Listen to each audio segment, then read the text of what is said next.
Home2 Suites, Edmonton West. People on the door. It's got a nice cover on it that can keep too much light from coming in. And you pop it up and then you can see who's coming and knocking. And the emergency evacuation plan there. And there's the door locking mechanism. So you've got a deadbolt here. You've also got this sort of additional safety feature there. Good to engage when you're in for the night. Sometimes people get the room numbers mixed up. And we've got... This is a do not disturb sign.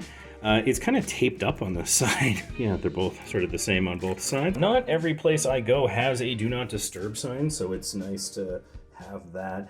Hilton properties are generally pretty consistent for that sort of a thing. Full-size Danby fridge. And so we've got quite a lot of storage in here.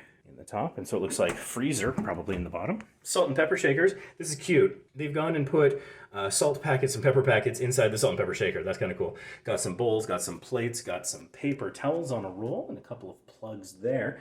And then we've got a sink here. We've got a very serious microwave. That is substantial in size. It's a Frigidaire. Coffee accoutrement. So if you wanted to make coffee, there's also a 2-slice toaster. That's a Sunbeam toaster there, and it's a Cuisinart thing you've got going here for, I think, the coffee. There's the brew selection at the top. You get an extra outlet there. And we've got some cups, and we've got some full-size glasses. And what seems to be a cutting board there. There's a dishwasher.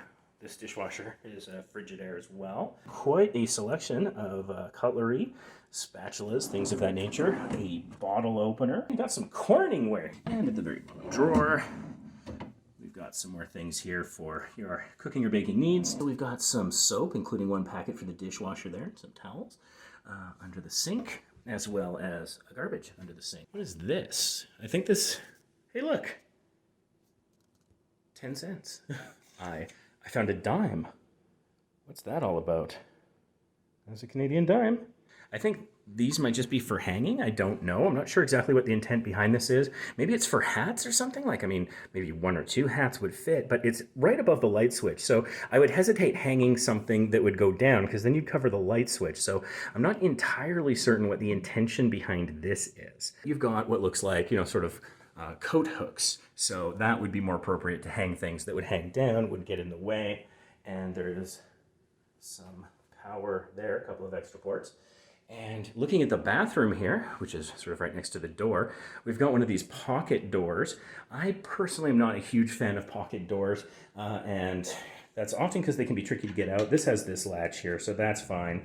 You can pull that out, and of course it also has the lock, which is good, because I find pocket doors don't always stay closed. If this surface isn't sort of perfectly balanced, the door might start to slide open in some properties, and so it's nice to have that ability to kind of latch it in, lock it in there. You got your light switch, a couple more plugs there, and functionally a little night light on that plug, and also this to help you find the light switch in the middle of the night. We've got some Neutrogena bath soap, makeup remover, and a couple of towels. And we've got a fairly nice sink. Pretty large mirror, kind of a zebra stripe pattern up at the top there. And you got your Kleenex facial tissue, as you might call it. A couple more plugs over there. We did not bring our Trond power cube on this trip because we're staying exclusively at Hilton properties, and Hilton properties always provide you plenty of power. But if you're ever staying in a property that is not a Hilton property, or if you're going on a cruise ship, we strongly recommend you get a power cube. We'll have a link in the description down below, just so you can be prepared to have plenty of power in case you're not staying with Hilton. We got a garbage over here, some more drawers. That's just sort of an empty drawer. Got lots of towels here, so whenever you're traveling, you almost never need to bring towels. So just don't pack towels is our advice. Got a toilet paper there, a couple of rolls. Now this is funny because this looks like a drawer, but there's a sink right there. So I think this is cosmetic. Yeah, that's not going to pull out, which explains partly why the towel is on there. And here, this is probably the blow dryer. Yeah, we've got a blow dryer in there. Now, it's interesting, there is a nice selection of towels. I appreciate that. Plenty of towels. One thing I noticed during the pandemic is it seemed hotels were only putting amount of towels in a room for the specific number of people booked. This, to me, is one of those signs, one of those unexpected signs that, the pandemic might be coming to an end or an endemic state or something like that, because we're starting to see big supplies of towels again, and that's nice. We've got a toilet over here, and look, we've got the 2-button function. I really like this. So for a toilet like this, if you're not clear on what this is, this is to flush. And so you have the small button, which is generally speaking for liquid, and then you have the larger button, which would be for solid waste. So this means that you're not necessarily using as much water when, for example, you only have liquid waste to dispose of. The shower. And so you've got your floor mat here. So this is a towel you lay on the floor for drying your feet, so you don't get the floor all wet. A couple more hangers here, good for putting up like pants, shirts that you're going to be changing into. Also for hanging towels. So when you are at a place like this, generally speaking, you can keep a towel for as long as you need to in the hotel room and just hang it up. But if you want a towel replaced, generally speaking, you put it on the floor. It can change a little bit by location to location, and also during the pandemic, some places have tweaked their rules. So it's good to check that out if you're going to be staying more than a night. So there's a little tray there, and another one there that's for your soap or what have you. And you've got your grab bar. Now, one thing I did notice, there was only the bath soap here. Normally there's shampoo and conditioner, but if you look inside the shower, we're going to take a step in here. There is Neutrogena shampoo, volumizing, and we've got the invigorating daily shower gel, which is kind of interesting because this is clearly branded as Neutrogena. This is not. That is just a description. So I don't know what brand that is, but of course there is the bar soap over there that you can use. And we've got the controls here, seems to be pretty standard. We've got H for hot and C for cold. It's an American standard fixture. Let's check that shower head. That looks fairly clean. It could be cleaner, but I'm fine with that. That looks like just a little bit of water staining. I would not call that dirt. That's a slight bit of buildup and not a problem. Of course, it is somewhat easy to fix. You get a bowl with some simple green and water or some other cleaning solution. You hold it up, let it soak for a bit, but you don't necessarily have to do that super frequently. This is fine enough for me. Let me know in the comments, do you think a shower head looking like this, do you think that's good enough for you? Would you like it cleaner? Do you care? Even a little bit more grimier? Would you be upset? I'm curious what sort of standards you might have for that sort of thing. Now let's go check the room proper. It looks like this is an adjoining room. Now, if you end up with an adjoining room, whether you're on a cruise ship or in a hotel, don't worry, because basically it has its own independent locking mechanisms, and as well, there will be another door on the other side that the other side controls the locking mechanism. So it's sort of both sides have to unlock everything for this to actually work. So if you happen to check in and get adjoining rooms and you want to have that access, if there's a lot of people and you've got 2 rooms, that's fine.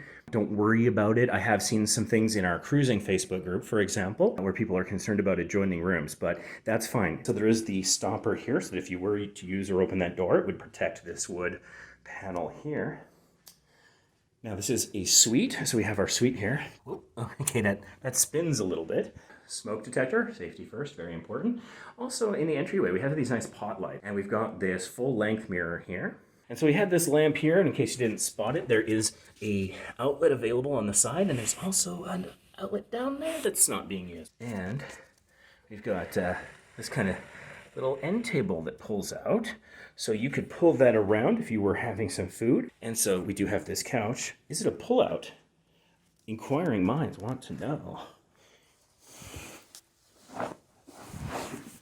Yes, this is a pull-out. So it seems that in this hotel, all of the rooms are suite rooms with a single bed of various sizes. This is a queen, but kings are also available. However, it's also good to know, pull-out couch. That is a leather ottoman, but it does not have any storage. It doesn't open up. We've got the TV, and the TV is an LG, as you can see.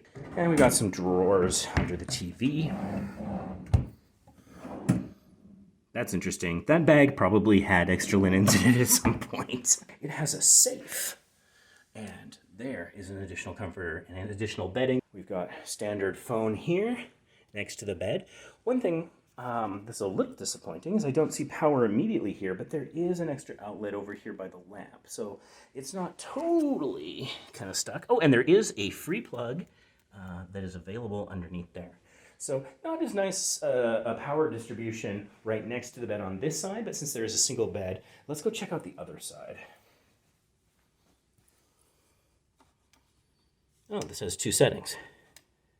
the lower bulb and the top bulb. That's kind of nice. I like that. That would be good for like later in the night, and then this sort of more daytime.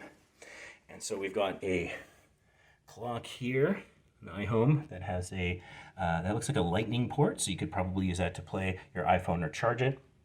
Maybe not so great for those of us who use Androids, but there you go. And there is a couple of plugs down there available, so that's not too bad. And this is an interesting sort of bedside table because it's more of an end table than bedside. So that's a little different, but that gives you a little bit more place to put things because you kind of got two shelves there, so that's sort of nice. Found another light here. Now this is different. I haven't seen a fixture quite like this before. That's kind of cool. I like that. And then you've got your window here. There's the blackout curtain that comes down. This kind of obscures looky-loos. The view here, so you have a view of a DoubleTree, and you can kind of see all the cars. Not a lot to look at here in Edmonton, but that's not bad either. And it's interesting because the window, you'd think it opens. There's something over here. Maybe you do that, and then this. Oh, maybe this as well. There we go. So you have to unlock both sides and then crank this, and then you can open the window a little bit. And it's got a screen on it for bugs, so that's good. I appreciate that. They can be some epic bugs in Edmonton. I've encountered them before. We do have a slight bit of damage here on the side by the window, so there's some cracking there. Not too serious. I'm not feeling a breeze come through it, so I don't think it's an issue temperature-wise, but a little bit of cosmetic action there. And over here, we have sort of a closet wardrobe. So you've got something to put your luggage on, you've got the ironing board, the iron, and some hangers, and you can also kind of close this off with this cloth kind of drape curtain cover thing. So there's that. Over here, we've got our desk. That's a cool light, I like that. Got sort of a thing up there you can put things on. And we've got some water. However, it's worth noting. Okay, so it says diamond, gold, and silver members. Just a little thanks from us. Enjoy 2 free bottles of water on every stay. As I'm currently a gold member, I would qualify to drink those. Anyone who is not silver or above, those cost $2 each. So something to keep in mind. We've got 4 plugs here right at the desk, so that's nice. And I think that might be a data connection there. Got a couple of wine glasses and a thing to put ice in with a can liner, so you can kind of protect the thing. And down here we have recycling and garbage. Now this is kind of interesting. We've got this chair and we've got this pull-out table onto the desk. So that's a little different. So there you have it, a little art on the wall there. So this is the queen size room in the Home2 Suites Edmonton West. Thank you so much for watching. If you found this video at all helpful, please give it a like, a thumbs up. That is useful for us. And if you haven't already subscribed, please do so. We've got travel tip videos that'll help you save money and travel more, maybe travel a little differently. At this property, the Hilton Honors Program, as one of the gold level perks, which I happen to be, seems to be a premium access to the high-speed internet. And it has a code that I am intentionally covering with my thumb because I don't want to violate any privacy or their rules, but I did just want to point out that it looks like gold members get a better internet. So that's kind of a nice perk, something to consider if you happen to be a gold member, you're wanting to stay somewhere that acknowledges it and gets you some of those extra perks. Every location can be a little different in terms of what perks they honor, so this is nice to see. There are some slight marks on the wall here in the bathroom. We've got one here, that's something subtle there. And then down here, some stuff there. That's actually not too bad. I just thought I would kind of point it out for sort of full disclosure. A little wear there. It's a weird place for there to be wear and tear. But a little bit up there, which I don't understand that either. But anyways, a little bit. It's not perfect, but you know what? It's not a concern. It doesn't feel dirty at all. That's just sort of like wear and tear, general usage over time, I think.